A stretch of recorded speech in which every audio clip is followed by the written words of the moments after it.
berat telah menyimak video profil sejarah Bapak Pendidikan Nasional kita Ki Hajar Dewantara.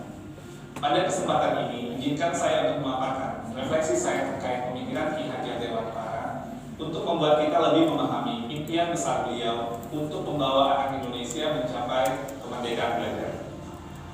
Ada dua hal yang ingin saya sampaikan di sini. Pertama, beliau berkata bahwa pendidikan adalah tempat persemaian benih-benih kebudayaan. Pada hal ini, Ki Hajar membuat sebuah koneksi dua hal yang tidak terpisahkan antara pendidikan dan kebudayaan. Dua hal ini adalah satu kesatuan.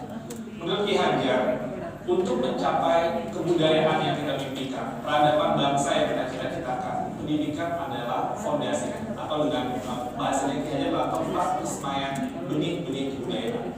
Dengan kata lain, pekerjaan yang kita lakukan di pendidikan bukan saja bekerja untuk anak bersekolah, ujian hasilnya baik, dan lain sebagainya, tapi adalah pekerjaan untuk menjemput kebudayaan yang kita cita-citakan. Dengan kata lain, ini adalah pekerjaan untuk membentuk peradaban. Jadi ini peran yang sangat penting antara pendidikan dan kebudayaan. Dua-duanya adalah satu ikatan yang tidak bisa dilepaskan. Yang kedua, inti dari filsafat Ki Hajar Dewantara itu adalah perubahan.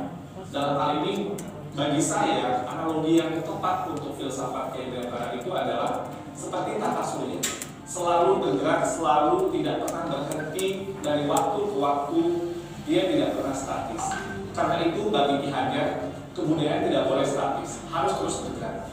Dalam upaya pemeliharaan kebudayaan, bagi Ki Hajar itu harus terus bergerak sesuai dengan kodrat alam dan kodrat zaman ini. Jika kebudayaan itu terisolasi, kebudayaan itu akan menuju kehancuran. Pendidikan pun juga sama, tidak boleh statis. Pendidikan harus terus berubah, menjawab tuntutan zamannya. Karena sepertinya kalau dalam tata surya itu, kalau Bapak Ibu bayangkan, kalau planet itu berhenti bergerak statis dia, itu akan terjadi sebuah chaos, sebuah kekacauan. Dan itulah yang dilihat oleh Ki Hajar bahwa semuanya itu harus terus bergerak dan bergerak, tidak pernah berhenti. Artinya perubahan adalah hal yang kekal, yang harus terus terjadi. Selanjutnya, planet-planet itu pun dalam tata surya tidak ada yang sama. Di sini terlihat keberagaman. Ada planet Merkurius, ada planet Venus, ada Bumi, ada Mars, dan seterusnya. Dalam melihat planet-planet ini, inilah yang kita juga lihat dalam kebudayaan dan pendidikan. Dalam kebudayaan berarti hanya tidak ada yang sama. Ada kebudayaan yang mungkin seperti Mars, ada seperti Bumi gitu ya, tapi tidak bisa disamakan. Ketika kita melakukan pertukaran kebudayaan, itu bukan untuk menyamakan semuanya, tapi untuk menguatkan identitas dari masing-masing kebudayaan. Dan kebudayaan itu terus berputar dan terus berputar pada sumbu yang sama. Dan dalam filosofi Ki Hajar, sumbunya ini atau di mana semua planet itu bersumbu itu adalah nilai-nilai kemanusiaan. Dan ini yang menjadi hal yang esensi dari semua kebudayaan, dimanapun kebudayaan itu berada, baik itu kebudayaan di Indonesia yang beragam maupun kebudayaan dunia yang juga sangat beragam. Esensinya menurut Ki Hajar adalah nilai-nilai kemanusiaan. Pendidikan pun juga sama. Anak tidak pernah ada yang sama. Dua anak kembar itu tidak pernah sama persis, bahkan kembar siap sekalipun. Fitrah dari penciptaan dari Yang Maha Kuasa itu adalah keberagaman. Menurut Ki Hajar, biarkanlah anak-anak itu memiliki keunikannya sendiri-sendiri. Ibarat planet-planet tadi, mereka bergerak dengan kecepatannya sendiri-sendiri. Kalau Bapak Ibu lihat di tata surya, Merkurius itu berputar sangat cepat, sementara mungkin planet Jupiter itu agak lambat berputar. Dan ini mereka juga berputar dengan kecepatannya sendiri-sendiri sesuai dengan orbitnya masing-masing. Masing-masing punya cerita di dalam planet yang berbeda-beda. Jadi tidak bisa dipaksakan bumi itu harus menjadi seperti Saturnus atau Neptunus itu menjadi Merkurius. Semua ada orbitnya masing-masing. Semua bergerak pada sumbu yang sudah diatur dan hamba pada nilai yang sama, yaitu nilai-nilai kemanusiaan. Nah, lalu apa yang kemudian menjadi relevansi pemikiran-pemikiran Ki Hajar Dewantara terhadap transformasi pendidikan yang sedang kita lakukan sekarang? Filosofi Ki Hajar adalah filosofi tentang perubahan. Dalam hal ini ada 3 kerangka perubahan Ki Hajar Dewantara. Yang pertama adalah kodrat keadaan. Dalam melakukan perubahan, kita harus melihat kodrat keadaan yang terbagi 2. Pertama, kodrat alam. Yang kedua, kodrat zaman. Kodrat alam itu adalah terkait dengan alam tempat di mana masyarakat itu berada. Seperti yang digambarkan oleh Ki Hajar, kalau alamnya daerah pertanian itu berbeda dengan daerah pegunungan atau daerah Ada 2 musim itu berbeda dengan 4 musim dan seterusnya. Ki Hajar bercerita bahwa kalau orang Belanda melihat orang Indonesia itu boros, karena orang Indonesia alamnya sangat ramah sekali, jadi tidak pernah mungkin berpikir untuk masa depan yang terlalu jauh karena alamnya selalu menyediakannya. Sedangkan orang Indonesia melihat Belanda itu pelit, tapi ini Belanda dibentuk oleh alamnya juga, karena dia harus hidup 4 musim, dia harus berhemat, karena nanti ketika datang musim dingin tidak bisa lagi tumbuh atau petani tidak bisa berjalan. Jadi ini kodrat alam yang membentuk sebuah kebudayaan, kebiasaan sebuah masyarakat. Nah, lalu juga ada kodrat zaman, bagian kedua dari kodrat adat. Kodrat zaman ini berarti bahwa walaupun alamnya sama, seperti daerah Bandung atau daerah Semarang dan lain sebagainya, itu tidak pernah sama dari waktu ke waktu. Jakarta tahun 1950 berbeda dengan Jakarta tahun 2020 dan akan berbeda dengan Jakarta 2050 dan seterusnya. Masing-masing zaman itu memiliki tantangannya sendiri-sendiri. Pada saat ini tantangan kita adalah bagaimana menjawab revolusi industri 4.0 dan sebagainya. Percepatan revolusi teknologi ini sangat luar biasa dan ini merupakan tantangan yang pada zaman ini sedang kita hadapi.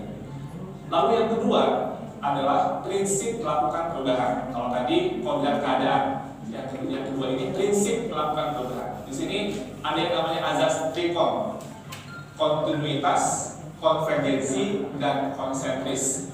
Dalam melakukan perubahan menurut Ki Hajar, kita harus melakukan sebuah dialog kritis dengan sejarah kita. Kita harus menjaga nilai utama dari masyarakat kita, harus berakar pada identitas utama dari sebuah masyarakat. Jadi walaupun perubahan itu menjawab kodrat zaman, tapi nilai esensi budaya masyarakat itu harus tetap dijaga. Tapi juga harus ada dialog kritis sehingga bisa terus berubah. Jadi kontinuitas ini bisa terjaga dengan baik. Yang kedua, harus konvergensi. Maksudnya apa?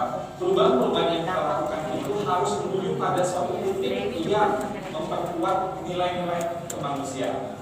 Jadi dalam konteks konvergensi ini, pendidikan itu harus memanusiakan dan memperkuat kemanusiaan kita.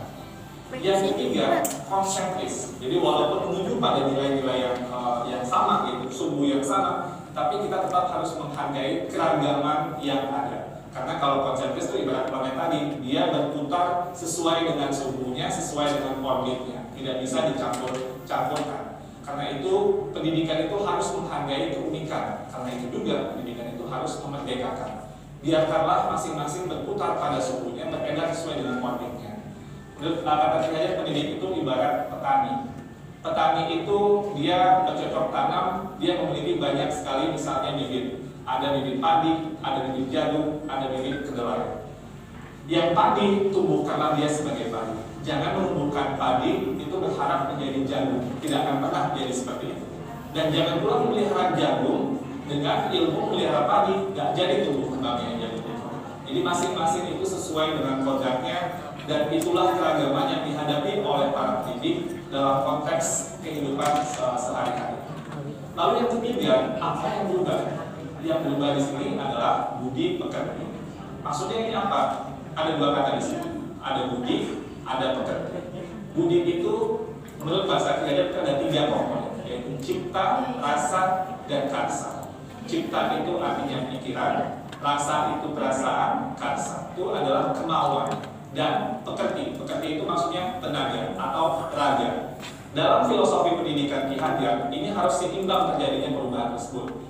Ada olah cipta menajamkan pikiran, olah rasa menghaluskan rasa, olah karsa memperkuat kemauan, dan olah raga menyehatkan jasmani. Sehingga pendidikan itu harus holistik, harus seimbang, tidak bisa timpang. Kalau pendidikan ini bisa kita lakukan dengan seimbang, menurut Ki Hajar ini akan terjadi kesempurnaan budi pekerti yang membawa kita pada kebijaksanaan. Dengan kata lain, jika kita melakukan pendidikan yang seimbang, tumbuh kembang anak secara holistik, ini akan menghadirkan banyak insan-insan yang penuh kebijaksanaan. Sebaliknya, jika kita melakukan pendidikan dengan timpang, maka kita akan menciptakan masyarakat yang langka, bahkan mungkin hampa dengan kebijaksanaan. Pada akhirnya, semua disiplin ilmu harus menuju kepada kebijaksanaan.